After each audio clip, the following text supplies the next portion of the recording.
up, guys? Tambo here with your weekly core report. Water is wet and RPS members are shipping as usual. Our NBA content has been on fire since the beginning of the season. I kicked off the week by shipping a WFBBC seat on FanDuel using a low-owned Isaiah Livers recommended on the Premium Final Countdown show. I hope he comes off the bench because I know for a fact they love this kid. They're going to give him run no matter what.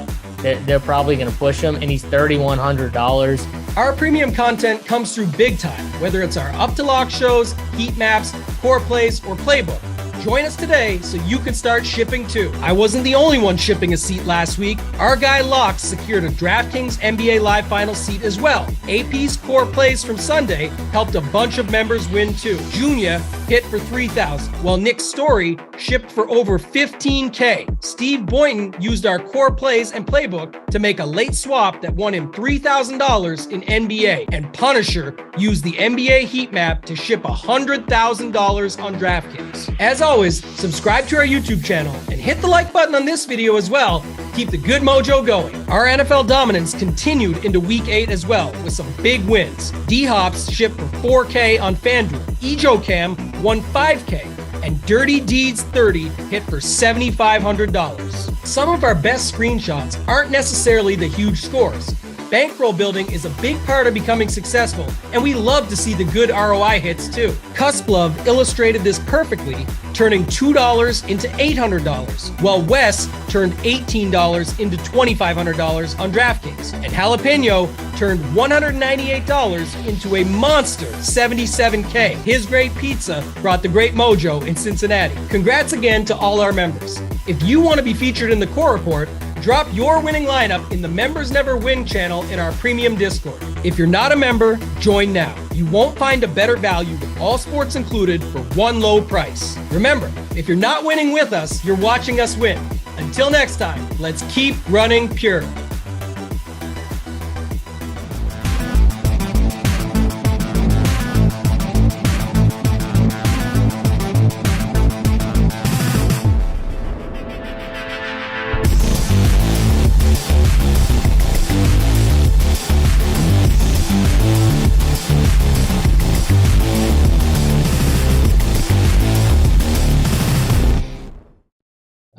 What up, everybody? Welcome back to the lineup review show, our weekend review show. I'm your host, as always, JSU, and I got my two boys with me. We got my favorite Canadian, Toe Tag and Tambo, and Mr. KFALIK at the bottom of the screen, or at least my screen, joining us here. We're going to talk some winners. Make sure you hit that like button, hit that subscribe button at the bottom right-hand corner, that red box. Helps us, continue to do these free shows, which we do every day, and it'll get you notified every time we come on for these free shows that we do every single day. So let me bring in my guys.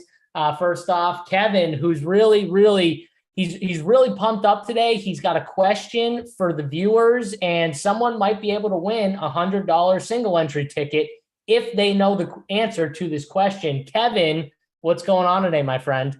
Yeah, we have an hour to do this show because the pre-parade showing starts for the Astros parade at 11 Central, 12 Eastern. Make sure you're watching. We got some celebrating to do, and the actual parade begins at noon. So we'll be able to celebrate our Astros championship. So make sure we're keeping going on this, Simon. Make sure we're staying on track on this show, but it was a solid weekend overall. I missed on a few pieces that would have just been an absolute smash. I had we were talking before the show, I had Joe Mixon in my core, Terrace Marshall was in my core, and then I missed on everything else pretty much. No, I didn't miss on everything, but a lot of misses unfortunately after that. But felt pretty good with my structure and strategy. Just missed on the pieces. I will wait a few minutes before I pose the trivia question for the members to make up a little bit for yesterday. A little bit of a rough site day for us, and it seems like everything's back under control. But we'll make up at least a little bit. $100 single entry ticket is on the line when I pose this question to you all. And we'll have somebody picked by we'll give everybody a couple hours to put it in or something like that. I don't know.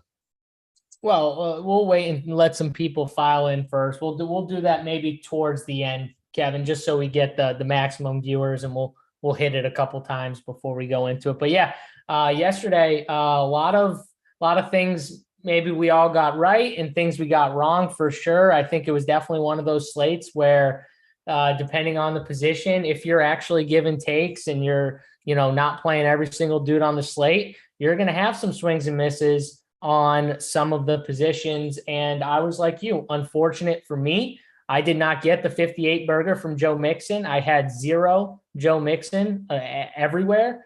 I did get the 45 or whatever from Fields, though. I had Justin Fields and Justin Herbert were really my 2 favorite quarterbacks. I mainly talked about them the entire time, said I was just going to play pretty much both those guys and go really heavy on it.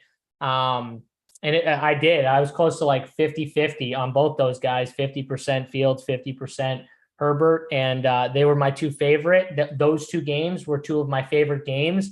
Obviously, one of the games kind of dudded outside of like some plays in it, like Josh Palmer, who I loved.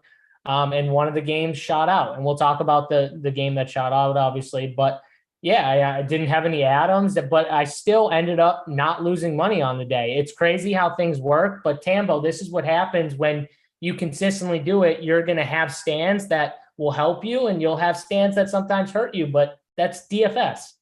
Yeah, that's exactly how it goes. Sometimes you have the good calls on Thursday or Friday doing content, and then you decide on Sunday, I'm not going to go that way anymore. And I went off Josh Allen, which worked out, but I also went off Justin Fields, and I just felt like that game, which we'll talk a lot about it, I'm sure, was, for me, it was one that I was on earlier in the week. He was cheap, comparing him to like Lamar Jackson for 5,300, et cetera, et cetera. It all made sense. Claypool going there, I thought even if he was getting limited snaps, it could still help the offense. But by Sunday, my take on it was I didn't like that game at all. I said, the back and forth of it for Tyreek, I saw other guys. I saw Jefferson. I saw Adams. I saw who had some good games, but Tyreek continues to do his thing. So that didn't work out. And then the other side of it was just saying, like, why don't they just run the ball? Right. And my thought was I wasn't worried as much about the weather and the wind a little bit, but just saying at Soldier Field, outdoors, all that stuff. Why don't they just both run the ball, try and keep Tua off the field? Other side, they got Mostert and Wilson. They can both go downhill. They both scored. So had some of the right thoughts, but definitely got that game completely wrong. Take the L there. But overall, JSU, it was a great week 9 for me. Unfortunately, it all stems from Thursday night football and golf, not from yesterday. So again, we always say about Mondays, we got Showdown tonight. We'll get to that at the end of the show. We got a Ravens game, which I love. I love the Ravens games. I hate the Chiefs games, but congrats to the host. He's not going to say it. He's not going to post it because it's not 150,000 plus, but he did get the Showdown shipper last night. So we'll be reviewing that as well for you guys as you file in here. But overall, fun slate yesterday, JS. I actually loved the slate. It just didn't go in my favor. Yeah, Tambo was a bad team. It was a bad team. I shouldn't have played that lineup. It was just bad all around. I apologize. I should lose my DFS card for like a day. I should be suspended by DraftKings, by all the people who need the Plus TV, whatever they need. They should take my card away for a day. I apologize to those guys. But yeah, I couldn't help myself. I that was one of the lineups I just needed to play. Is that why you didn't post the screenshot? You were ashamed? I was embarrassed. I was embarrassed. I'm not gonna lie. They were gonna make fun of me. I was sick. I already felt sick about Mixon dropping a 58 burger on my head after all the shit I talked about Mixon and whatever. In the end, this is how I feel about it. Every week, I will always fade plays. I'm not going to sit here and tell everyone that everyone's a good play, because how else are you going to have an idea of where I'm going in my route? In my routes, I really like the 6K running backs. I talked about it. I said, even guys like Eckler, who I thought were great plays, I was like, even if he gets 25 or 30, with the way those 6K running backs are rolling, he might not still end up on the winner because of how good the 6K running backs are, but I can't play all the 6K running backs. And Joe Mixon, to me, was the worst play of them all. Now, obviously, you can look back and be results-oriented and say, JSU, you were wrong. He had 58. Okay, I'm not going to argue with that. But at the same time, if we went back 2 days ago, I would still fade Mixon. It doesn't matter to me. I would do it again. On the same slate, I would do it again because he's been terrible and that offense has been terrible. So to me, I don't care. I'm going to fade it. I hate the people that are like, listen, you lost me money. I heard it multiple times, not just to me, but to other people too, that come on here and give free content and give out winners. I also told you to fade Deion Jackson, to fade shitty Brock Wright. D-Hop wasn't as good as Justin Jefferson and Tyreek Hill, and I told you to fade him because he was going to get bigger ownership than we were even thinking of because he was the late hammer in everyone's lineup. Like, those calls get washed when a 58 burger hits you, but they were still good calls. You lose them when a guy gets 58 and you think, oh, I can't win anymore, right, Tambo? Like, it's impossible for me to win. I got two takeaways from it as you're talking. I'm thinking through some stuff. The chat's talking. First one before the two actual takes. One, good news is I don't care what anybody says or thinks. So that's the best part to start with. We all make takes. We know we take stands. That's the great part. We can just move on. Like, it is what it is. We have great calls. We have bad calls. The numbers don't lie in the end. So that's all I care about when it gets down. I want to help people. If I do wrong, it bothers me. I want to help people and get them winners, but we can't have every call. No one has 100% perfect track record. Two things you said though. One, that I want to say right off the top, and it relates to what we're doing here. We're reviewing, trying to learn from what happened yesterday. One, I think we need, one thing I'm taking away is I got to tighten up. JSU, you talked about your player pool. You put it on the site over at Run Pure. You play one of the tightest player pools across every sport. When you MME, you play like 4 quarterbacks, 3 or 4. Some weeks it's less. And then you've got like very limited running backs, 6 to 8. You list all your receivers, and it's not a very big list. Big T, very similar. Hoop, very similar. So I definitely want to do that more. When I started doing it in PGA, I started doing better. You go nuts there. You play like an 18-man PGA player pool. Yeah. My guy from, I'm a little aggressive with the PGA. No, it's okay. Stuff. My guy, St. Louis Cards from the old site, he plays that way too, and has had some great success with it as well. But I will say, when everyone say, "Oh, all the chalk sitting," we keep going on with this every week. If you can tighten up, and I did it this week, I just didn't quite get there all the way. Talked about being off field, so that doesn't help. But I'm saying, when you can say, okay, these are my 6 running backs, these are my 6 to 7 tight ends, and most of them are fitting in with stacks anyway. My wide receivers are what they are because I'm stacking and correlating with my 3 to 4 quarterbacks. That's how you get outs to the top. That's how you get chances to have those winning lineups. So that was my first takeaway. As we roll in through the rest of the season, I'm actually going to tighten my pool up even more. I was already like a 5 to 6 quarterback guy. I'm gonna tighten it down and try and get to like 3 or 4 because I don't see any other option. Like, to get the outs to the top in these large field tournaments, you want to have more shots, and the pool is good elsewhere. The second thing I will say, and it's not results oriented, trust me on this, I really do want to learn from the slate and take it away. I had some mixing. I had about 15%. It wasn't enough to write home about. It wasn't. I wanted Ramondre. I wanted ETN. I wanted guys that we talked about, Eckler, if I could fit them and pay up. All guys that made sense to me and why they were my highest owned.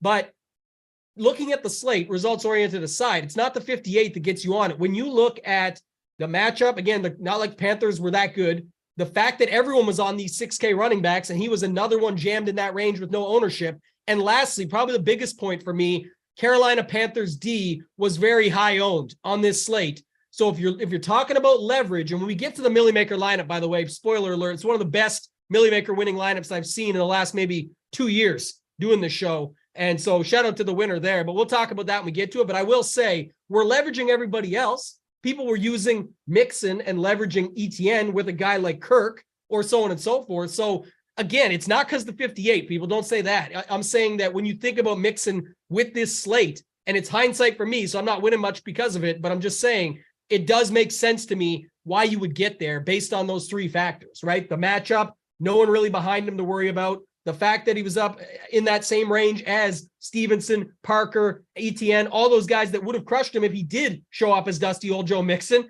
but that's why you didn't get a lot of them. He wasn't high owned. And 3, the Panthers D being so high owned. So just trying to give some takeaways for everybody. Maybe Kevin can chime in a little bit more on it, but that's just my thoughts on everything you were saying. I think we're on the same page for the most part. Yeah. And it's the same kind of logic. Like, when I was on the show yesterday, I was telling people, like, if you're fading Deion Jackson, which I was doing, it makes sense because everyone was playing Ramondre anyways. Just play the Patriots defense with Ramondre. It makes sense. You're getting like added leverage because you're just trying to keep him out of the box. You probably want the Patriots to dominate. It's a better script for the running game. And obviously Stevenson didn't smash. But if you played the Patriots defense with Stevenson, you were probably very happy with that outcome, and you probably weren't playing the Patriots defense like one-off, right, Tambo? You're probably not paying for a 4K defense just as a one-off. So that's what I was trying to explain, like getting leverage on chalky spots. That was one of the better moves on the slate too. Made perfect sense to me. You had the money with all these options. We didn't have a Kelsey or Andrews. The running backs that were 6,500 and less. Yeah, they were all 6K. Great. The quarterbacks were cheap with their stack pieces like Fields. You couldn't stack them with anyone higher than basically Mooney at 4,700, I think was the highest priced pass catcher on his team. So just examples like that where you had the money. So that move made perfect sense on the slate when others were paying down or going with Tampa Bay at some of the highest ownership on the slate against the Rams. So I like that. And you didn't even need Mooney. You could have just played him with Kmet or even him. I mean, Kmet was definitely the best play. You didn't need Mooney technically, but you obviously both of them work fine. And the Millie Maker winner that we'll talk about, he did the double stack and obviously he won the $1 million and it worked for him. So we'll get there. Kevin, you have anything else, just like overview on the slate before we start breaking down all these lineups? Oh yeah, I have a million things based off of what y'all just discussed. So Joe Mixon, the reason why I thought he was a great play and why he was in my core. So I thought he was one of the most slate independent players on our game script independent players on the slate. And what I'm saying is that, okay, he's the only home team that was a heavy favorite. So Cincinnati was the only home team that was a heavy favorite yesterday. You had other teams that were road favorites that were heavy. So you had the Bills that were heavy favorites. You had trying to think who else was a heavy favorite. You had the Bills, and I guess you can put the Vikings on there as a heavy favorite per se. I think they were. I can't remember. So the only one that was a heavy favorite as a home favorite was Mixon. And I personally thought that the game was going to shoot out more, making Mixon going to be able to get some dump offs and stuff like that. That happens often. So I felt like he was an entirely independent game script independent player. And that's why I liked him. I also knew Panthers were going to be heavily owned. What I did is I unfortunately double leveraged the Colts Patriots game. I played Ramondre Stevenson, but I wanted to play some wide receivers on the Colts side, thinking that in avoiding Deion Jackson. So I went that way, which was looking back on it was a massive mistake. I've been playing Justin Fields. I've been playing those guys all season because of their run abilities. And I plugged in PJ Walker a little bit. Like I even played Ellinger a little bit. I'll even say, like, I liked Ellinger yesterday because I thought that he was going to need to pass the ball and he had rushing ability. And I thought that Stevenson was going to gash this defensive line for 3 touchdowns and it was going to be force the passing. And they did force the passing, but the problem was that Ellinger and the Colts offense, who I've hated this entire season, still cannot produce. So those are two of the big pieces. I gotta say something. That is a very unlike KFALIK play. You got a team with a bunch of different guys that you probably can't narrow down who it's going to be, and you play a quarterback. That's a shocking play from the Joe Mixon play from KFALIK. I actually expect it, and that's fine. I think that for me, the one thing I respect about you is that you, like me and like all of us, you have your own takes and your own opinions that you use to view who's the best plays, and that's fine. Now, I disagreed with the Mixon play.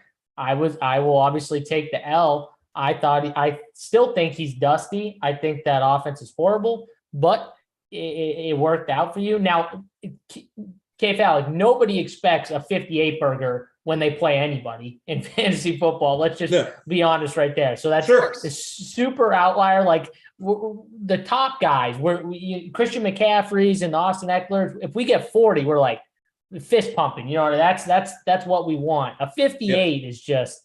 That's just pouring salt on the wound. You know what I mean? That's what that was. It was like I felt like, my face was just getting pounded into the dirt every single time he hit a touch. Like it was another one, and my face just got pushed in a little deeper and a little deeper. And I'm sure there were other people at our site that felt similarly to that feeling that I had. But It's Well, what yeah, when he's happens, there you know? at halftime already. What did he have? Like 30 something at halftime? Oh Stupid. yeah, he was. Yeah. Yeah, he was Can at I- halftime. He was Take a smashing. break. Got to go take a All right. breather and come back. Like, I was Can the like, guy just stand by the water cooler the rest of the half, like, and do He nothing? didn't even play the fourth quarter, which was the amazing part. So let me pose the question for the members. How'd he play in the third quarter? They were already he killing played him. the third. He at least played a little bit of the third quarter. He So I'm did going to play a pose my little in the question third. for. It's going to go in the live show chat in the Discord for members.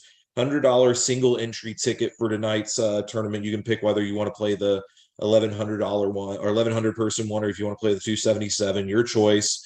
You'll see me in both of them with two different teams. So here's the question that I found very interesting. Joe Mixon set a career high with 211 scrimmage yards and 5 touchdowns, and the Bengals win.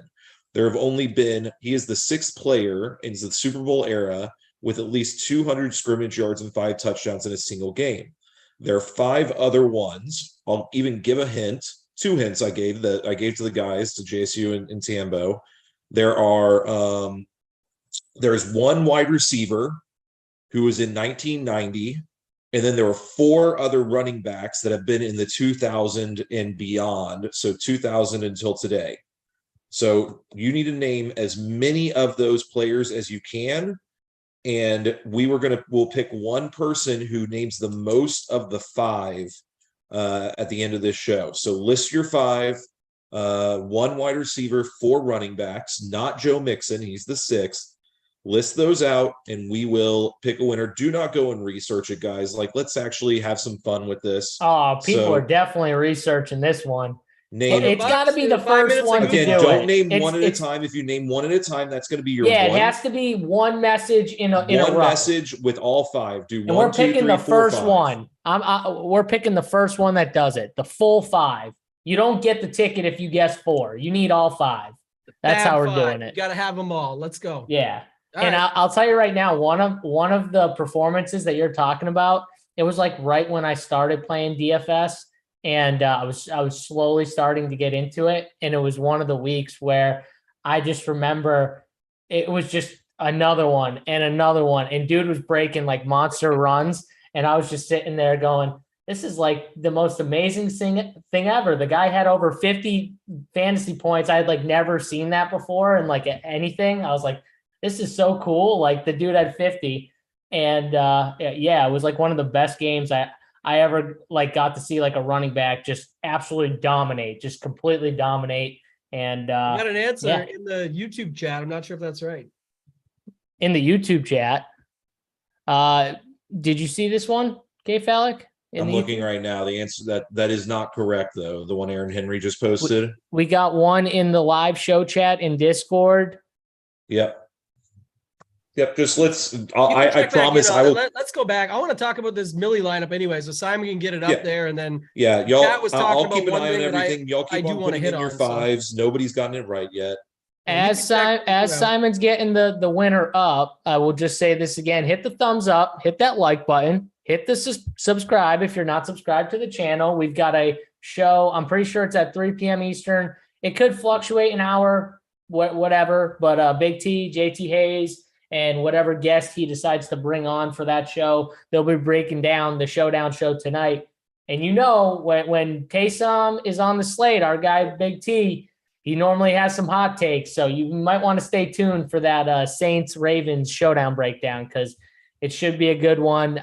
3 p.m. Eastern time is the show as of now. If it changes, I'll let you know. But make sure you guys tune in, because that will be on this YouTube channel. So get subscribed. All right, we got the lineup up here. I'll just read it off real quick, and then Tambo, I'll let you start right in on the lineup here. The lineup's really good. It's Fields, Mixon, Stevenson, Tyreek Hill, Christian Kirk, Darnell Mooney, Kmet, Kenneth Walker, and the Patriots defense. Yeah. Obviously, it was a Fields double, and then he brought it back with just one with Tyreek Hill. And then he had the Patriots defense with Stevenson, which I thought was a great combo here. And then other 6K running backs that smashed. And I think it was a theme we were saying, like on a lot of shows I heard, like, hey, these 6K running backs, they're just in, a lot of them are in good spots. They're too cheap. It was the winner. So Tambo, take it away, man. Talk about the lineup. Also, 6 of the 9 optimal, but yeah, C Sears 175. I said it earlier. I mean, I don't know. There's other good lineups that win. This is definitely the best I can remember. We've been doing this show now for 2 years, so it's the best by far, and I'll tell you why. It's so simple. One thing that got talked about in the chat off the top. Now, this week, Fields, Kmet, Tyreek were optimal anyway, but everyone trying to find the magic optimal. This ain't Showdown. Like, there's often weeks where we're 50, 60 points from the optimal. So everyone looked at last week and said, oh, naked Fields won the tournament, so on and so forth. That can definitely happen. I'm not advocating that you don't. Well, sorry. I'm not saying you don't have to do this. I'm advocating that you don't do that. I say that you do stack them in large field tournaments. I've said this multiple times, talked about it on plenty of shows. So single stack at the minimum, if not double stack, because if he actually hits his ceiling, I think it's going to involve someone, especially when, like I said before, it starts with Mooney at 4,700. Like Mooney, Kmet 3K, like one of those dudes is able to come through if he's actually sealing out, which he got 46 points here. I think it was a great build from that perspective. So first off, doing that versus going and playing the naked setup, even if you want to do, I know, JSU, you could talk about your story in a minute in single entry, but even if you wanted to do Fields with one guy and then run back Hill and Waddle, and it's almost like you're subbing him in for Tua, because he can definitely beat Tua, and those guys also don't require Tua to get there. You talk about yak monsters. We'll get to that later, but to go back to the lineup right quick, the second part, the Stevenson and with the defense, we talked about that already. Love that on the Off the Chalk show. You like that. I think that makes just perfect sense, especially when you got the money to do it. This was the perfect setup. Standard 3-1. Fields, Mooney, Kmet, run it back with Hill. Makes perfect sense. Stevenson with Patriots D. Makes perfect sense. Guess where that lands you? Where we all knew the best running backs for the week were. In the 6K range. He has 3 of the 4. Here's the difference, what makes it so good. When you go off, this is a standard move that not everybody does or follows, but when you go off ETN there and you put in Mixon and say, okay, I like Ramondre and Walker the best, I'm going to put in Mixon, go with it.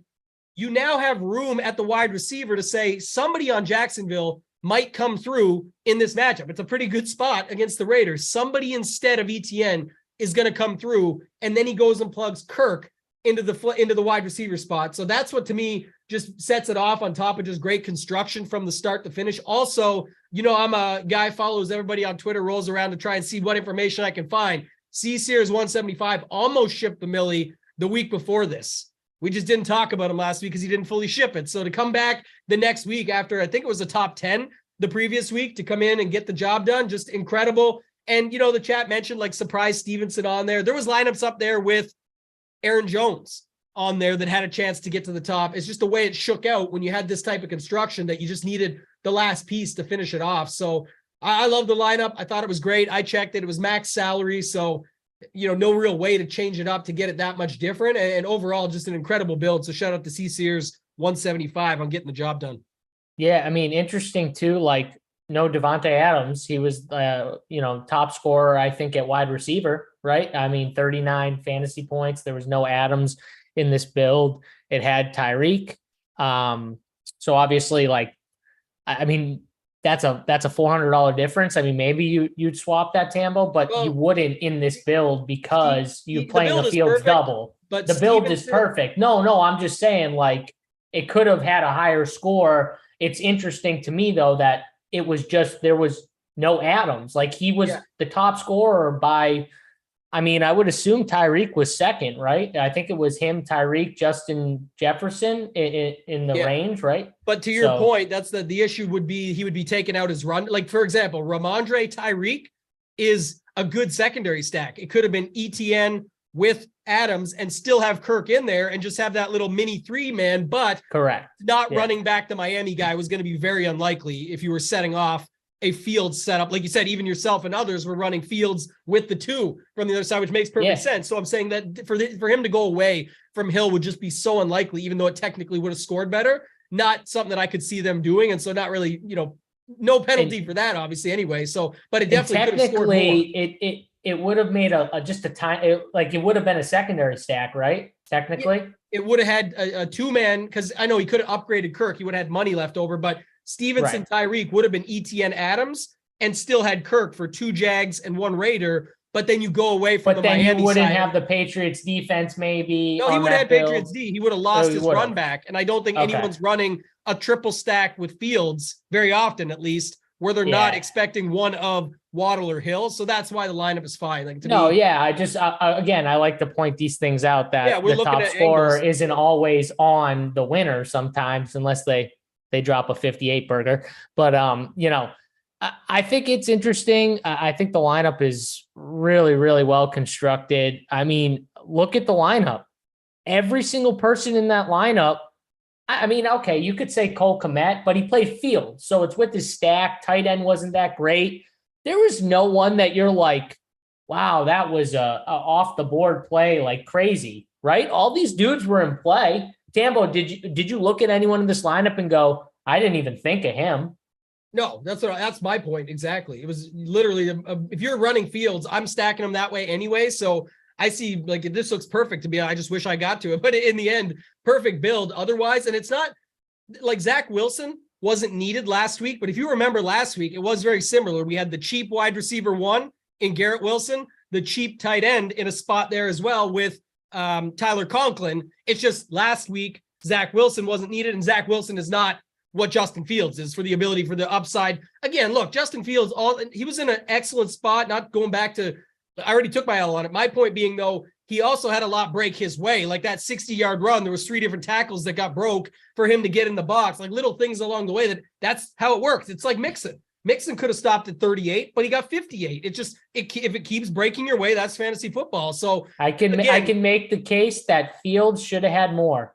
Right. I can make the that's case that there's always angles to look at. And the Bears got hosed in that game and should have won that game. And the Dolphins got lucky to come out with a win. Yeah. Chase Claypool got absolutely pulled and held, and they blew the call. They let the call go, which I saw a lot yesterday, which I wonder if it was just a thing kind of going around. Like the Titans played the Chiefs really physical, like really, really physical, which I was fine with. I'm fine with if that's how they're going to call it throughout the league. Like, that's fine with me, but I don't know. I saw Jair Alexander literally take Amon-Ra St. Brown on a route and just by the hips and just pull him to the side, like blatant, like from the TV. And there was a no call, like literally just 2 hands grabbed them. You've seen them like shoved to the side, and there was an absolute no call there. I saw a lot of no calls that I was like, oh, those are definitely should be pass interference by the way the rule is, that weren't. And, in the end, it killed the Bears because they should have won that. I think that if they get that call, they win that game. And that would have been that. But yeah, I mean, we could talk about that with a lot of things. So Kevin, you got anything else to say about the Millie winner? No, sad that I didn't get on this build either. This is a very well correlated build with 2 other running backs that completely makes sense. The leverage off of to get to Christian Kirk off of Etienne, but the Joe Mixon, these are my type of builds that I love building. So I'm like disappointed that I didn't get there or didn't find it. But it's a great build. And what else can you say at this point except for just a huge congrats to C Sears on it. We do have a winner that I can announce though. Also, we got somebody who named all 5 in the chat. So first of all, reach out to AP if you did win. I am not Santa Claus today at this current point. But the 5 players were the following. So the first is Jerry Rice from 1990. He was the wide receiver. And then you had one of we'll start with the newest to the oldest. So Jonathan Taylor got it on November 21st of last year. So Jonathan Taylor, I'll let JSU name his because he just is. I think he's still wants to go watch these videos of it right now. Jamal Charles, the video of him, they weren't like short yard. They weren't like all short yards touchdowns either. Bombs. I mean, they were monster runs. Like Jamal Charles, that game was so awesome. I still remember sitting in my parents' living room watching the game. Like it was really fun to watch. He was just so fun to watch. December 15th, 2013. Clinton Portis from December 7th of 2003. And the last one is one of my favorite guys that I used to watch back in the day. It's right when I started getting into like season-long fantasy football was when he was around. But Sean Alexander, September 29th of 2002, I remember that game as well, where he just went off. So congratulations to who was it that got it? I lost his name. 49ers Faithful. 49ers Faithful named the 5. So congrats 49ers Faithful. Reach out to AP and but yeah, everybody keeps on saying Alvin Kamara. Yeah, JSURab, you were close. Alvin Kamara had that really good game last year, whenever it was, but it was not the he did not hit on one side. I don't know which one it was. So 200 yards. I didn't look up the numbers, but I think you're right. Okay. All right. Cool. Yeah, because I know he had a bunch of touchdowns. I know that for a fact. Everyone says, what about Sean Alexander, 6 TD game? He brought that up. Sean Alexander was one of the ones. That's what maybe they mean Alvin Kamara. 6 Yeah, rushing Sean TD. Alexander was in the list. He was one of the guys. So, yeah. I mean, we can pull the Millie Maker winner down. Shout out to C. Sears for, I mean, just an absolute sick lineup. Kamara was 155 rushing yards. There you go. That's what it 6 was. touchdowns. Christmas, it said. I think it was a Christmas. It was Christmas. Yeah. Yep. Merry Christmas to him. 6 TDs that day, but not Merry Christmas to the people that picked him. No ticket for you. Yeah. Good job, Alec. Appreciate what it, are we man. going to next, Tambo? We got the my shipper, Showdown? JSU. Thursday. Yeah, we're going to get the Tambo shipper up from Thursday. Ooh, wait, real Honest. quick. Frank Reich was just fired as the Colts head coach finally. I knew it was coming, but he just got axed. Okay. I mean, That changes nothing. are we surprised? Yeah, exactly. He was being thought of as like one of the brightest minds in NFL for the few years, and now he's gone. So what's he going to go to next then? Offensive coordinator for Buffalo Bills again, maybe? I don't know. Or Philadelphia. I don't know. He'll be an offensive coordinator somewhere for sure next year. Yeah, he'll get a job somewhere for sure. All right, Tambo, we got the winner up on screen, 61K. I mean, talk about this a little bit. You had Goddard and the captain. I think you talked it up too on your 3 max or your slate plan attack, your Tambo slate plan attack. So talk about the attack you had on the site, how it kind of helped you out with this build. This was from the Thursday premium show. I think I took more away from that. You, me, Big T, we're all on there chopping it up. We were joking a little bit. We talked about Quentin Tarantino, and yeah, Falik joined us at the end, of course. I'll talk about you, Falik, don't worry.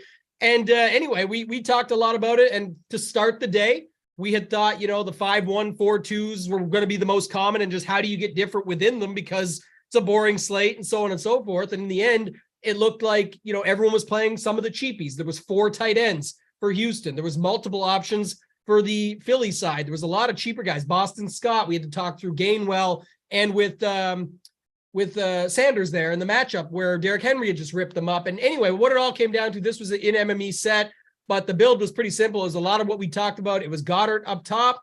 Main thing about using him up top was that you got a balanced build. You didn't have to worry about the cheapies. So that would be the first part. It's what I always say. It's not who you play, it's how you play them. There's no crazy punts in this thing. Gainwell was the lowest owned at 7.7%, but people still played him. That's on like 100 and something thousand in the tournament. So he still got played. It was just in a different setup of he's the lowest owned.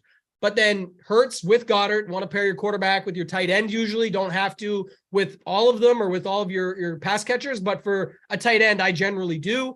And then it got Gainwell in there to be the running back. And on the other side, with the prices being cheap, this is where Falik, myself, and producer Simon, Showdown shipper in his own right this season, he's having some good ones, where we talked after the show about just some of these Houston guys. And like if you played Mills, who we talked a lot about on that premium show, Pierce was the other piece in the offense, and Moore was their main wide receiver we expected in the slot. You end up with a 3-3 that nobody's on. You end up with all of the Houston offense. And our guy Nades in the chat, Austin, now a coordinator at Run Pure Sports, we talked, he can vouch for this. I sent him when this had 83 points. I've got the screenshot in Discord. I texted him and said, we're shipping this tonight. I saw that he was in the chop with me. There was only like 13. I can't remember how many of us there was, 12 maybe. I said, we're going to ship this for 52K. Bad math. It ended up being 61K, which is good to the good side, to the good guys. And we followed it up in Discord all the way through. It just couldn't miss at the end. You had all the Houston offense, the main points. It was pretty tough. I think we won by 3 or 4 points, which is good on a showdown slate. Usually it's 0.3 or 0.2. You're sweating it till the end. There was almost no sweat with this down the stretch, but just shows that, again, roster construction is key. It's not always like what we said. We had fun with it. It was awesome in the RPS Discord to have that Torrentino, however you say his name, QT, if you will, the guy on the other side, get that touchdown, but nowhere near needed. Like that 6 or 7 points doesn't compare to these 13, 15, kind of like what Big T said. You need all double digits. It doesn't get you there. So just because you have the gem or the diamond in the rough, it's never really going to mess it up. It's never really going to throw you off. You can get good roster construction instead. Yeah, was 61K okay? Was that an okay? It felt people good, are okay huh? with that one. Yeah, I had okay. People congratulated that one. They know at some point, we can't get in trouble for all these 1,200 person trains. You got to have some wins like this in there too. So I was definitely happy to be a part of it. Mangone also, by the way, on the site, another premium piece, the 3max piece that he wrote up. I know Nade sort of put it in like a screenshot for everyone to see because, we get to the win and then some people, even members sometimes like, oh, I didn't hear this. It's like you hear what you want to hear, but it was right there in bold writing. I loved it. I had him in captain for sure in my attack line. I didn't have him in a core, but this is not from my core. I didn't win my King of the Beach seats this night. I lost my main lineups, but I won big on the day because I had this lineup in my set and it was in my plan. But Mangone had it right there written out that if you go this way, you can avoid the cheapies. Everyone's playing AJ Brown or Devontae Smith. Here would be a way that you could do it and get off the chalk. And that's basically what he did and said. And that's what we did. And it worked out. Well, people hear what they want to hear sometimes because a lot of people have their own views and thoughts on players, how games are going to go, which is fine. I actually encourage people. They should put their own spin on everything they do. It can't just be completely just follow blindly. You got to like things. You can take takes from others that you think are sharp. I think Tambo does it really good in NBA where it just kind of listens, kind of takes from people that are a little better than him. I do it in golf. A lot better than me. So we got the right team, and that's what you should be doing. You just said it. Everyone should want to take their thoughts. It's just getting good at knowing how to apply them. And yes, the experience of playing DFS for so long helps because then you can apply the theory better. But this lineup is no different. I was not playing a bunch of lineups like this until I did that show with you guys, with you and Big T, convinced me there. And then the after party, when we went offline, myself, Falik, and Simon stayed on to talk a little bit more about the game and just thoughts we had on the overall slate. And then I just applied it to my optimizer and ended up getting this as one of the builds. Simon, by the way, he said it in the chat, and the chat was asking, so I'll tell it. But he said he overwrote his Goddard lineups for Devontae Smith ones, and he showed me the screenshot like he would have had the build, and he went to a different CSV and decided to play another set instead and overwrote the winning build. He would have been in the chop. It would have chopped us down a little bit. Would have loved to have him, but it's just like he said, it happens. You change your mind like I did with Fields last week. It doesn't mean I would have won if I played Field. My point just being sometimes you have takes and they work out. Sometimes you change your mind on good takes. Sometimes you fade someone who you were going to play and it ends up working out in your favor too. So it's all part of the game. It's why we talk about nobody cares, work harder. Even when you win, nobody cares. They still don't. It's just, an achievement for yourself. You still have to work harder to go win again and get after it another time. So go ahead, Falik. I know you were wanting to hop in. Yeah, no, first, congrats. I wanted to make an extra point on what we discussed offline was less about like, here are the guys, like Chris Moore's the guy or whatever it was. Right. It was more of, why are we forcing in these tight ends when we believe that there's enough value on this slate? Why are we forcing in these cheap guys necessarily? And don't get me wrong, on 150 you absolutely should have, but like I'm looking at the snap numbers right now. The players that got the most snaps were Chris Moore, Philip Dorsett, and then Brevin Jordan were the three, and then everything else was pretty much spread out across the board. Like Tarantino, as y'all like to call him, Tegan Quitoriano or whatever it is. Quitoriano is what it is. Sorry, I got it finally. 18 snaps. Hero, we can call him too. 18 snaps, 4 routes run on the entire game. Great job getting the touchdown. I'm happy for him. He's came right off the IR and got a touchdown, but in the end, that's his numbers. Tyron Johnson, 25. Jordan Akins, 16. Troy Hairston, 10. OJ Howard, 26. Jalen Camp, 15. Like we're going down the list, and that's where I always say, like in certain situations, and it can open up into tonight's conversation. Like we're forcing in these guys that are 200 or whatever, hoping one hits. And in the SE, the single entry 3-max type of builds that Mangone and I talk about, it's hard to play those guys versus just forcing in a Chris Moore, Philip Dorsett. Gainwell had a good script potentially for him as well. Like, those are the plays that I think make the difference, is when you don't try to get too smart and you just go with the guys that you believe are going to have the opportunity to do it. And also, I will say this, you said this, I can't remember if you said it on the show when you hopped out at the end, but maybe it was this one. You said, go ahead, guys. You didn't say it cocky at all. It was just funny. You nailed it. You said, go ahead, guys. You'll get your touchdown from Quarantino guy. You'll get your 3 for 30 from all those other tight ends as they split the snaps, and you'll get 6 points from everybody, 7 points from everybody, and none of them will be in the winning lineup because you'll need 10 plus from every dude. And It's exactly what happened. Yeah, I mean, that is what happened. Now, again, we can look on a lot of things and be like, well, if certain things didn't happen or did happen, it could have changed the slate. But at the same time, that slate, I think we did a really good job on that show of breaking it down and just kind of showing the path to be different and to have a shot to win.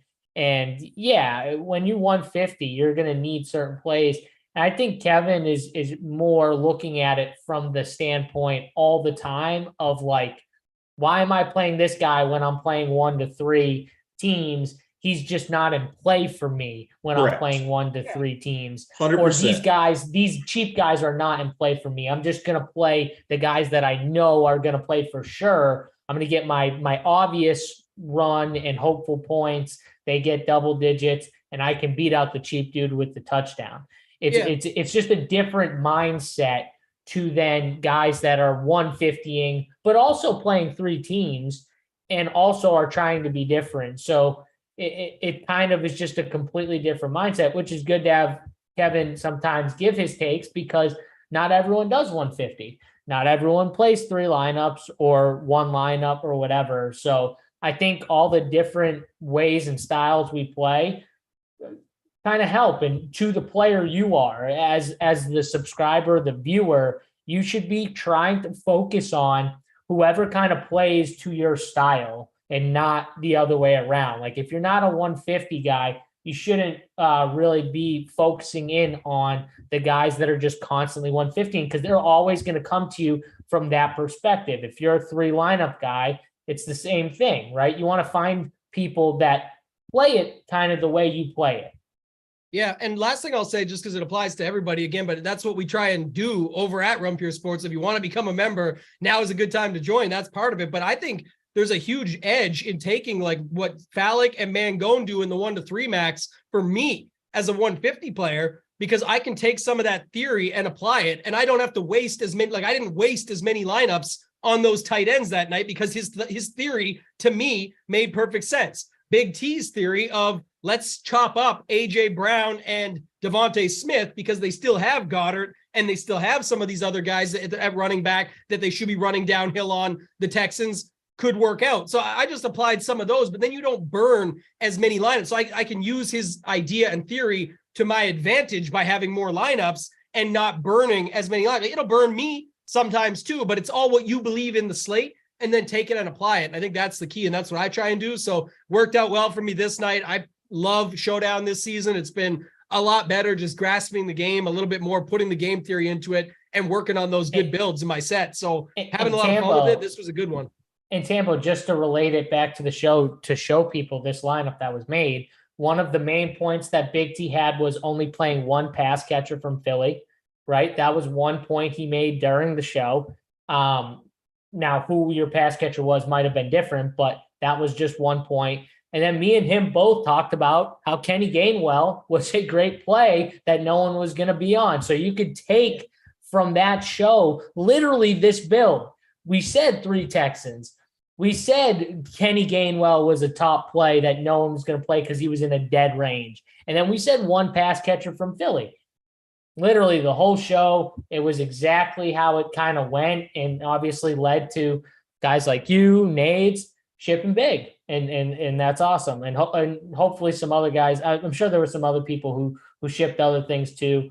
I hate because there's so many screenshots and I don't want to like forget others, but obviously when a couple guys hit for 60K, those are the ones we remember. But let's bring up your screenshot. Let's Let's bring up last night's winner because it's still this is a totally different spot to talk about because it was a different game altogether. You've got the Chiefs, who are basically like the Golden State Warriors or the OKC Thunder of the NFL, where I'm learning NBA now, but where the rosters are just so deep, and OKC Thunder will come with a whole new lineup to start the second half or something like that. So the Chiefs are very much similar. At the start of the season, Mahomes told everybody, he said, I'm sorry for your fantasy teams. It's going to be roulette out there every single week with my pass catchers. Continues to be the case, so a little bit at least. But he was not lying either when he said that. I mean, he was telling the damn truth. It's crazy, man. It makes it tough. So, yeah, I don't know if Simon's got it up there, but he's got it up now. And listen, I think the Titans, first of all, a lot of respect to the Titans for making that a game. They played them tough. The defense kept them in there. Derrick Henry obviously kept them going a little bit. But in the end, I think we went from one of the easiest teams to peg to one of the hardest teams to peg, and they faced each other. I think the Titans are a very easy team to peg. You know where the production's coming from. The receivers. Wait.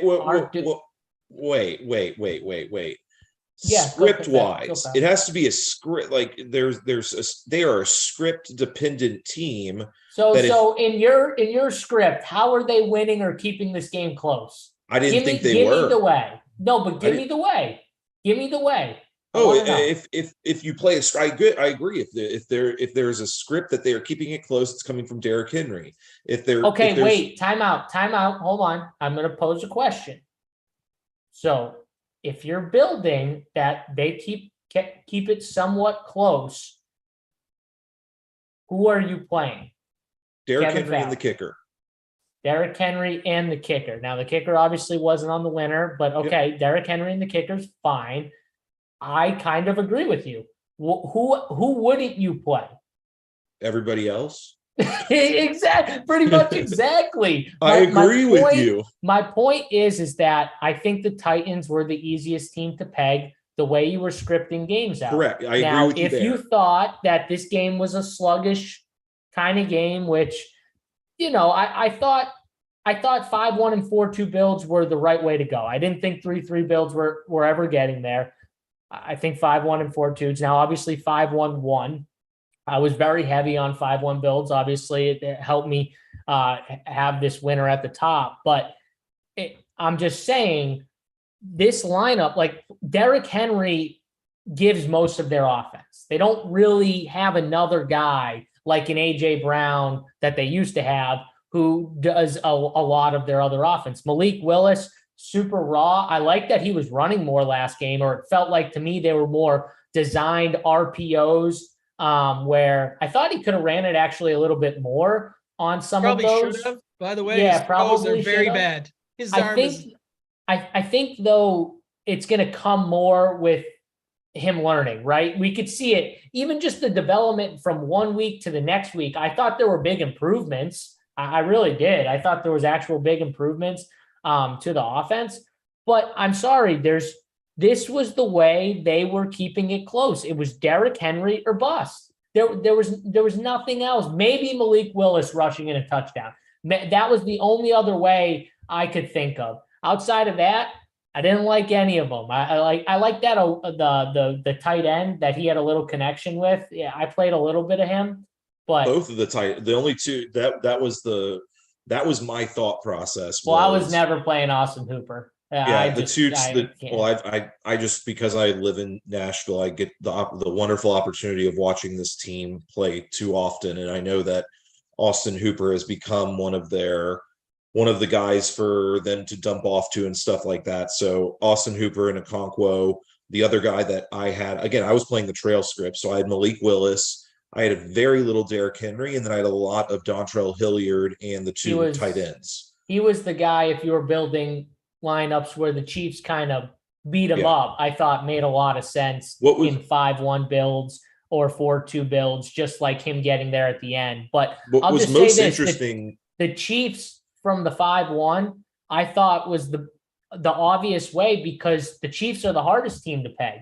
That like it's literally the opposite. You go from a team where the offense is centered around literally one dude to another team where the offense is just all over the place. It's literally all over the place. And in Justin Watson, Noah Gray, who I did like Noah Gray and played a good amount of them, but Noah Gray, Jerick McKinnon, they had 3 running backs who played, obviously played. All these wide receivers played. It was so hard to peg this team down. So, I mean, 5-1 builds helped you get a bunch of different combinations. I was higher on Mecole Hardman than any of the other Chiefs wide receivers. He's like him and Tony are definitely the 2 best receivers, by the way. It's not even close on that team. Tambo, do you have anything to say about last night in the showdown? Do you remember how much salary this used? 46 something? I was trying to do quick math in my head, but I didn't know. That's a good question. I can do the math real quick while you talk. Maybe it's closer to that. I just was wondering, like, to Falik's point. So what I did last night too is I tried to build. I like hedged a little bit because some of my mains were 5-1s, and that's what was interesting. Is to your guys' point, like what you said, JSU. Even if Tennessee kept it close, to me it was like Henry, Willis, pick a tight end, maybe Robert Woods, and the kicker. But that was it. I didn't love those last 3. I like Willis and Henry if it was anything, and it still worked in a 5-1, even in a close game based on that. But I was trying to see like McKinnon. If you had 1,400 left over, I don't know how much. How much was Bullock last night? Do you remember Falik? He was 4-4 or 3 something. He was somewhere right around that 4K range. Okay, So it would have got chopped up a bunch more then. But I was going to say, like, if McKinnon could be Bullock, I'm pretty sure it was close. Where Bullock missed, like, or what happened there? They didn't kick. They should have kicked and they didn't. I can't remember either way. He could have had.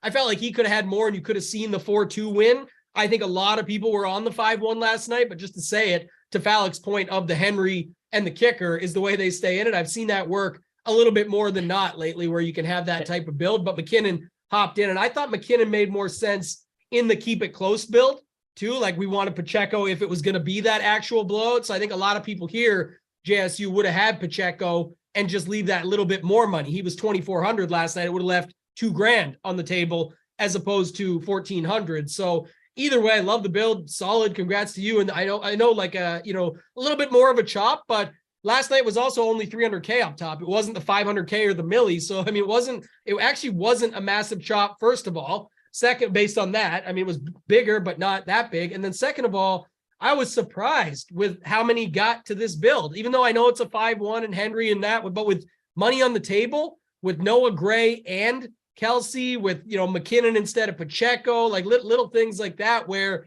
I was actually surprised it wasn't chopped less. But again, not a major chop as much as it looks like with the prize pool and the size of it being down. A lot of excellent tournament players were up there with you too. So yeah, and job. A lot of the Chiefs receivers in the Mecole Hardman range, right? There was a lot of guys. You had all those other guys there too. Exactly. A lot of guys to pick from. For me, I had him projected higher than all those other guys. I was just going to ask you that. This is a great point to get to, because everyone's going to say, oh, the boring slate, the 5-1-1. I get it. But let me ask you this then. Did you have rules on McKinnon Pacheco, like what I said?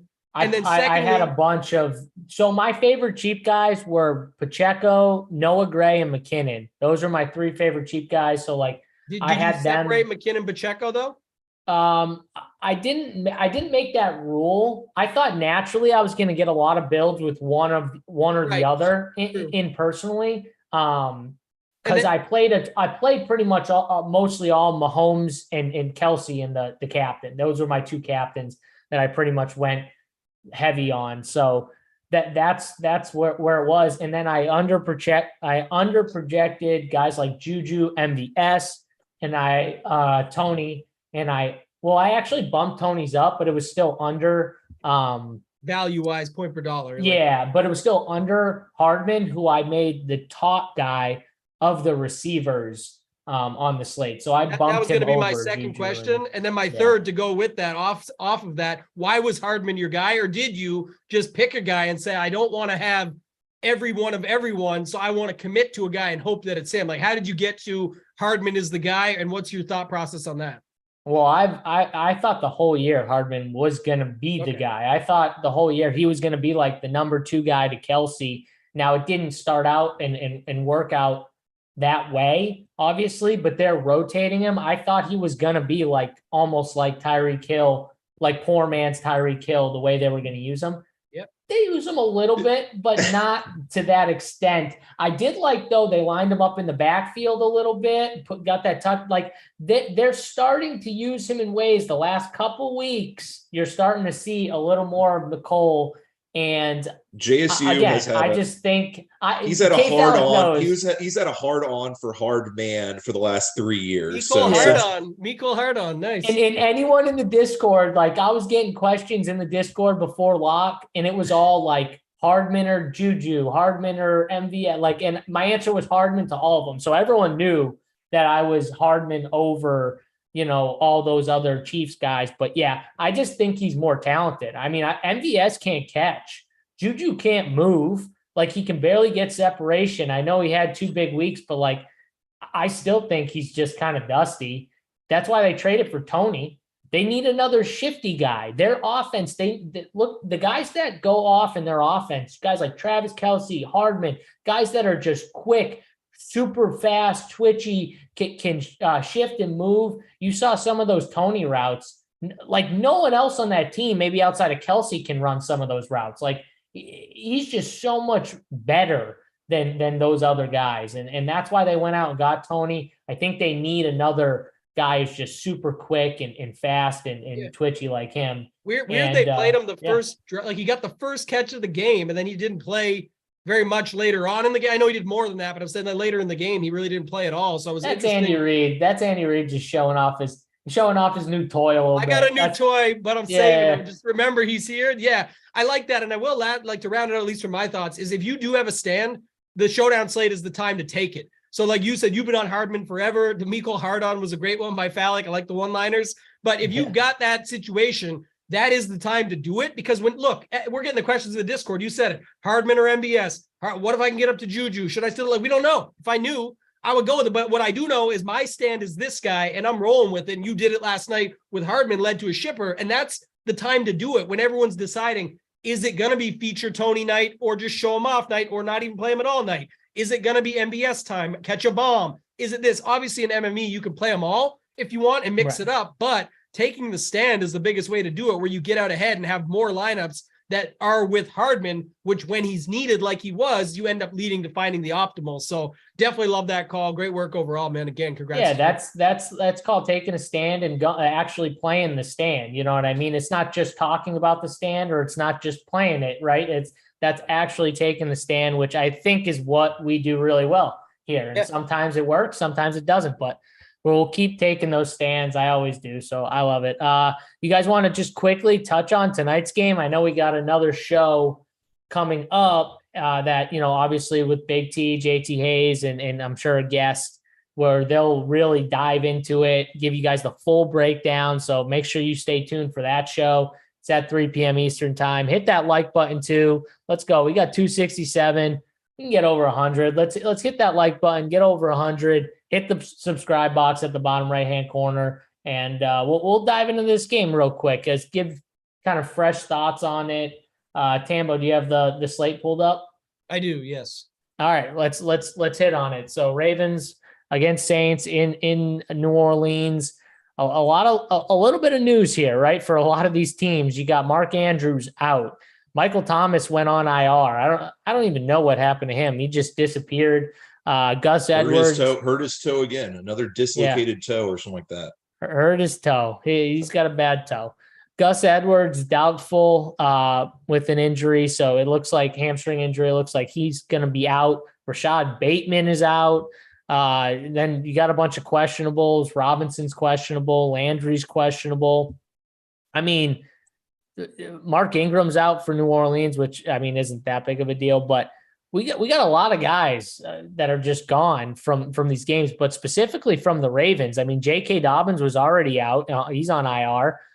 What are we doing here with your Ravens, Tambo? I mean, it's We'll see how right I am. We'll get the thoughts later. I'm going to apply everything. So maybe changes. I'll have it all in my slate plan attack on the site. But I will say it feels good up front. At least maybe I'm wrong, but they're favored for some reason here. I don't understand it. Like, to me, it feels just like the Burrow situation. And Burrow's just missing Chase. But when you don't have Mark Andrews, That's huge for Lamar. You talked about the running back situation, already down Dobbins, which whatever, if you don't want to count that, but no Gus. Now he's unlikely. I just don't see it. Of course, you got Duvernay, you've got Drake, you got those guys, but I just don't see them being the same at all. I think it affects them more than you would think. They're going to have to try and just run the ball and just keep it that way, I think. So we'll see how that goes. I don't see it going too well. When you get to the other side, I know everyone will talk about like Mike Thomas hitting IR. Who cares? He was already off the page anyway. Like he was, if anything, they're supposed to be getting Landry back tonight, and not saying Landry's special. I'm talking about just they're actually getting pieces back, in my opinion. So I don't know. We'll have to see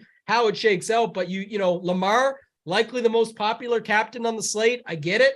But at the same time, I don't know. I want to hear Falik's thoughts. At the same time, I was going to say you could just play him in flex and mix through these other guys at the captain. And if the Saints win the game like I think they do, then I don't know if Lamar will end up being up there. As valuable, as much as he spreads it around and as valuable as he is, you still need to do a lot. You still need it. And there's been plenty of times it hasn't worked. And it was just a couple Thursday night footballs ago, JSU, where we had the Saints versus the Cardinals, and a lot of comparisons made between mobile quarterbacks and Lamar Jackson and Kyler Murray. Andy Dalton whooped his ass. There was no Kyler Murray to be seen in captain on that night. And I think he was 90% owned on the slate and like 22% in captain.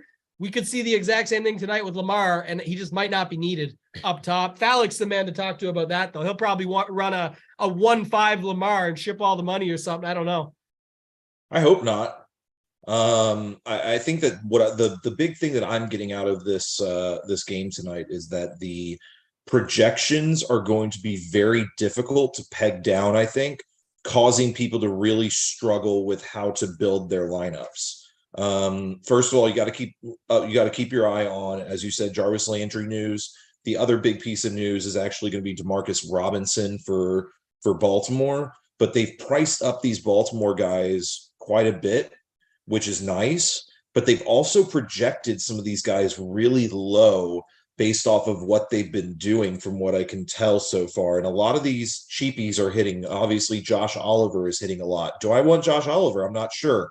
Traquan Smith is hitting quite a bit. Like those guys are, but you want to know, like one of the guys, Deshaun Jackson's hitting on almost every single lineup right now with his projection, coming for his first potential game ever played in 5 years of valuable football, pretty much.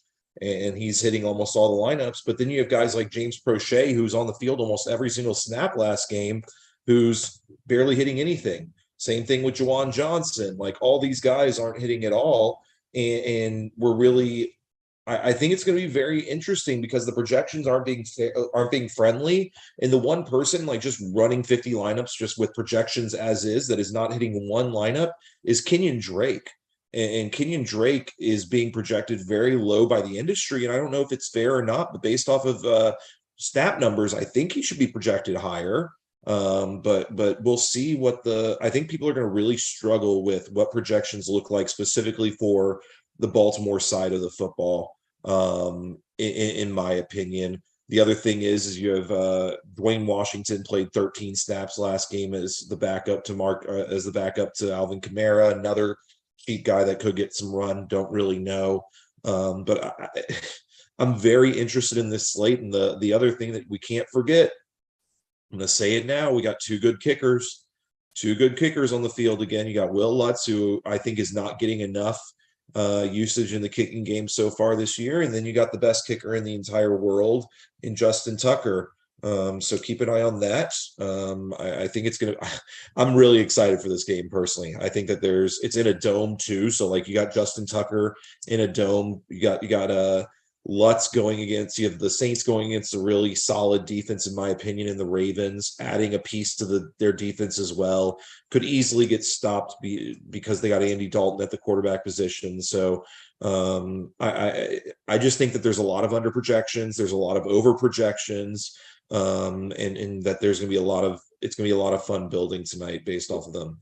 Who do you guys have as the best Quan Smith tonight? Roquan or Traquan?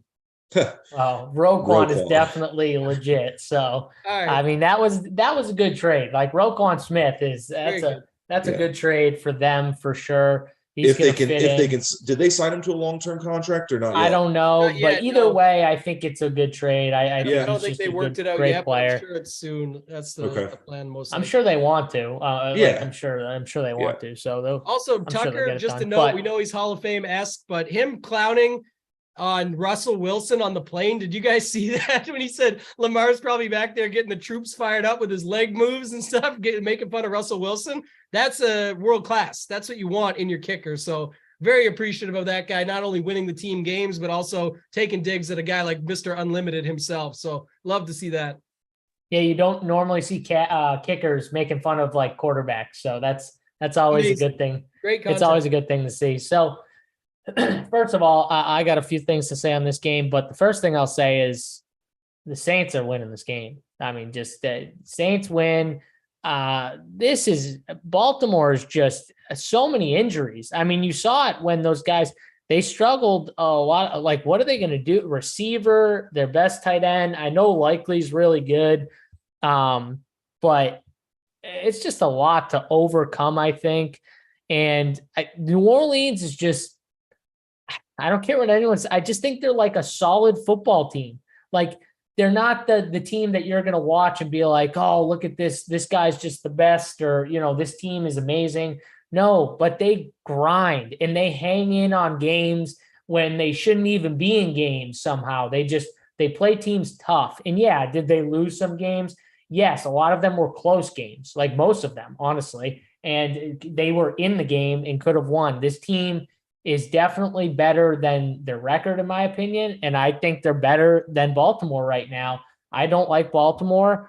Lamar is going to be super popular in the captain. I'm probably going to be under or off Lamar in the captain, to be honest.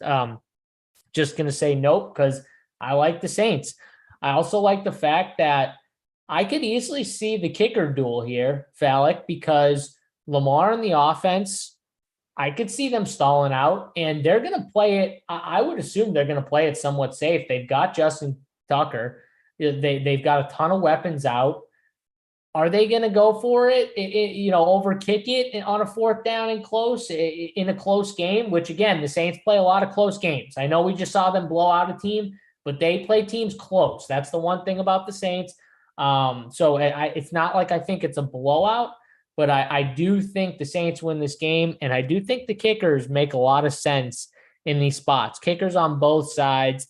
And you guys talked about receiver for Baltimore. I'll just say it, but James Prochet he's the best receiver, in that cheap range for sure. Like, what about Deshaun Jackson when they activate him? He fits. He fits the way Lamar, he fits the style of player, but man, how old is he? I mean, come on. And Prochet can go deep. Prochet's Prochet can definitely go deep and catch a bomb. I think that's the other thing too. Number one, I wouldn't necessarily call Prochet cheap, which is what I like about it also. He's 3,800, which is too cheap in my opinion, but I don't think people are going to consider him cheap. And the other thing is like, I know that Tony talks about it a lot on his shows and y'all talk about it a lot, but I don't think this is the slate where you say, okay, I'm going to leave $2,000 on the table and drop from X down to Deshaun Jackson. I'm going to be a person that's going to let Deshaun Jackson beat me. If he beats me, oh well. Yeah, because he has to catch that bomb. Mm-hmm. Yeah. Like you know that. So yeah. But it's going to force me to do a specific build with him, because I think that there are just too many good plays within that mid-tier today specifically. Like, it is what I really think. I think there's just too many good plays in that mid-tier that I don't want to mess with going down to $200, because I think as we just said, Prochet, Justin Tucker, Isaiah Likely, I think Likely is a very legit tight end, and he'd be a number one tight end on almost every other team in the NFL if he wasn't standing right now behind Mark Andrews. I think they're going to use him like Mark Andrews. They're going to let him run like Mark Andrews.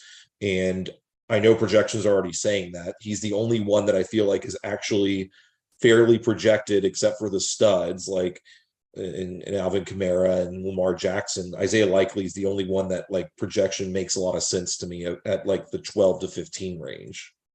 Yeah, I mean, I could see Isaiah Likely is probably going to be highly owned, and even in the captain, he probably will be too, right?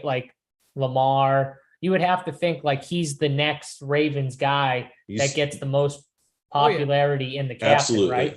Absolutely.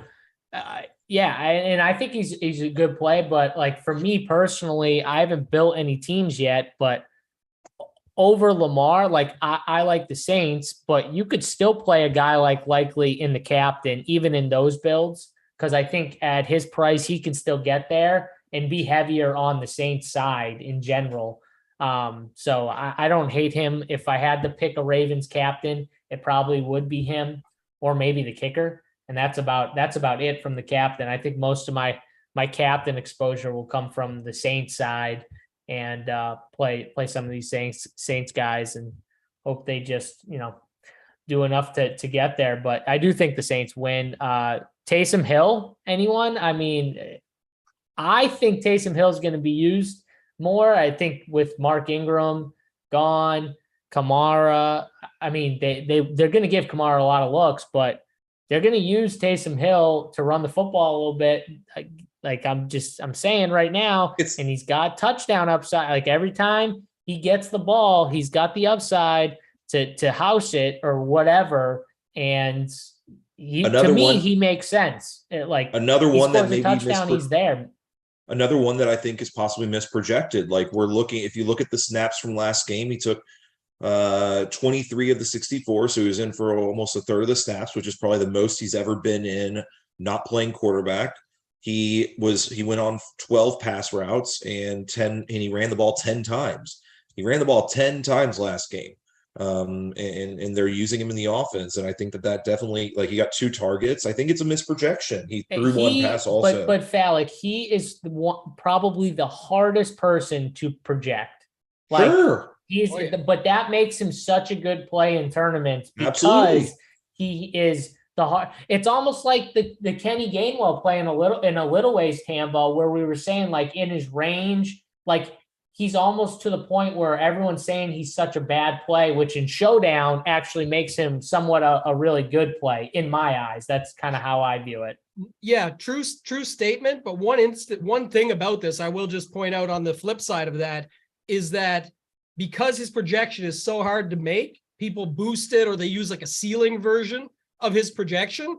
He actually, in some cases, comes in over-owned to what he actually, based on, like you said, he comes in good because of the price, but he might only be 5 or 6% to be optimal on this slate because you have no clue if they're even going to use him or not. You saw last game, but we've seen, like, look at his totals, plenty of games here. Look, he's 6,400, 8, 10, 4, 8, 0, 1 with a 37 banger in the middle of it all. So it's like, and a 15, he only gets you 8 to 10. That ain't good. And a 15. The 15's week 1 though. I'm saying like the last 5 weeks, 8, 10, 4, 37, 8. If he gets you 8, he ain't no good to you tonight. I can tell you that right now. And he'll be lower owned-ish, but I'm saying because everyone boosts that and everyone wants to get their Taysom take in and do it, I think tonight with no Ingram, I'm on your side. I'm with the Saints winning. I'm with Ingram being out. I'm with like last week's 10 attempts, maybe could be, considered.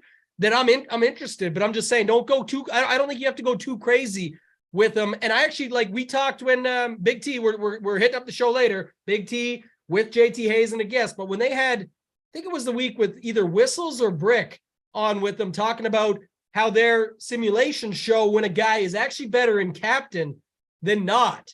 That's sort of a case I would make tonight because that's something I might be interested in. Maybe I use him in captain and it's either a Taysom game where he hits something decent or he doesn't show up at all and he's not needed as the $6,400 guy in your flex. I mean, for example, why do you have Justin Tucker at 4,200, even Lutz on the other side? Like, this is, to me, a prime spot in a dome where both teams have at least a good enough defense to shut down some drives where you could see these 40 and 50 yarders pop off. So I don't know, just saying it. I like him in the captain more than the flex would be my take on it. If he gets there, I don't hate playing him in the captain. I think you can play it in either one. You can play him in either one. And I don't know. I don't think he's going to be as high. I don't think people are looking to play him at that price tag. Yeah, I'm saying, let's say he's 12 to 14%. Is that reasonable? 12 to 14. I mean, I think that's reasonable, but on Showdown, that's low to me. Right, but that's why I said I agree with you off the top. But what I'm saying is I don't think he's anywhere near 15% to be optimal on this slate. So that's how I would look at it differently. I think like there's a very low chance he's involved at all. That's why I would prefer to use him at the captain. And I think 14-15 is people shoving in Taysom and hoping they get that 37 the percentage of chance that he's optimal. But what I'm saying to you is at that ownership, I think you just dive in and take your chance. Even if it is slimmer than what you say, you just do it because he is one of those leverage plays that when he pops off, you're going to need him. Yeah. Tucker, Duvernay, Likely, all right there. Jarvis Landry, if he plays, like there's other guys. And Landry. The also best thing about what we're talking about, Tambo, is you don't need to play a shitload of Taysom Hill to be over the field on 12%. And that's your personal choice, right? If you want to play 20% to say you got double the field and hope that he comes in at 10 and it's 14, you still are overweight. I'm just saying, I don't know if I want to burn 20% Taysom Hill lineups when I can just play 5% at the captain and he either shows up or he doesn't. And now I've got 95% of my lineups. I would add it like if I have 5% captain, 10 or 15% in the utility, I put that as like 20%, but it's the same thing to me anyway. The only way to close this conversation is with the guess between the three panelists. Is Big T going to be wearing his Taysom Hill jersey on the show this afternoon? Obviously, yes. I vote no. Minus 200, but if he's watching this, he'll do it the other way. Wait, what is the question? What is the question? Is Big T what? Is he going to wear his Taysom Hill jersey for the show today? Oh, I don't know. It might be minus 1,000, but that's if he watches this, he'll just minus spite me 1,000 for him to wear his Taysom Hill jersey. On he probably slate. He probably will. He probably thinks about that. He probably will. Yeah, he's pretty good about that. So Taysom Day, baby. My homies, I'll pat myself on the back whenever the fuck I want. You can sit there and listen, and you can turn it off. How about that? I love to give myself a pat on the back. I'll do it when I please. Where was that? That's a good. It was in chat. It was in the chat. So I just like messing around. But yeah, if you want to give us all a pat on the back, how about hit that like button? That'd be a nice. I'll take the like button over a pat on the back, but it'll be like a pat on the back because we appreciate when people hit the thumbs up. So do that for us. We're going to get out of here, though. We got another show at 3 p.m. Eastern. Stay tuned. Big T, JT Hayes, and whoever the guest is coming on this week. Going to bring you the winners tonight. We'll be in the Discord later. We got a huge NBA slate. I'll be on the Up to Lock show for the NBA slate. 15 games. Oh, with Kevin, by the way. I get two shows. My first show finally of the season. I'm actually because he bailed out on me, Tambo, already two or three Mondays in a row. It's been hurtful. Who got left out? How can you put 15 games on the slate because of election day and then not play? Isn't there 32 teams? No, there's 30 teams. Can someone explain to me why we're doing the whole 15-minute? Does anyone have an actual reason? I think my guess is it's because the NBA app is showing every single game. So they want to probably make sure everything goes correctly, but also because they want to really promote the NBA app tonight because it's free. But it's funny to me. And I think that what we should do, JSU, is that somebody on the NBA team should have to go on a live stream to give their thoughts on that game after one lock. So just consecutively after a lock, the person goes on Monday Night Football. Come on, Fallon. It's tough enough to get three of us on an NBA Up to Lock show on Monday Night Football. I mean, we're going to be doing football lineups. I'm going to be doing NBA lineups. I got to talk 30 different teams in the NBA. Woo, I think it's going to be good for live betting, though, right? You hit a bet at the end of a game, you roll it into the net, parlay it into the next ending, parlay it into the net. All the games will be ending. I'm not totally against the thought process. It's just randomly out of nowhere. It's just this one day, and we've got 15 games, just and I think Wednesday is 14. That's why I was I actually thought there was 32 teams though. So that tells you how much I know about NBA. I just follow you guys. But all I'm saying is it's weird. I know it's because of election day, but it's not what we're used to, right? So 15, nothing, 14. Then I think Thursday is a 4-gamer or something, but I don't know. I always plan out the week. Yeah. And these slates are so hard for me. I got to listen and try and dial it in. It makes no sense though on Monday Night Football why there's 15 NBA games. It's because terrible planning. I get that the election is tomorrow, and so all of them have off probably so they can do whatever, go vote and stuff like that. But But they also wanted, it was strategic because they wanted to promote the election tonight with NBA teams. Like that was the other piece of it, is not only are they like giving the day off for the election so the players can go out and really help with getting, and the teams can really be strategic in getting people to go out and vote, but also by putting every single one of the teams on TV in a local market, they're forcing people to listen to the go out and vote type of stuff as well. So like the 100 notifications I get the last like 4 or 5 days to my phone, not enough. I mean, not enough. Come on. I know it's voting tomorrow. I got like 100 notifications. That's what the 15-minute window is for. They're going to play a 15-minute thing. And when you flip to the next channel, you get to see it again. It's just in the window on every single game. So you're going to get punished. All right. I will be watching Monday Night Football on the main screen, and the other screens will be silent with NBA. That is definitely what I'm doing tonight. Good luck to everyone. We'll see you guys hopefully back for the Up to Lock show. Stay tuned for the 3 p.m. Showdown show with Big T. But for me, JSU, my favorite Canadian toe tag and Tambo, and Mr. KFALIK, we'll see you guys next Monday. We're out.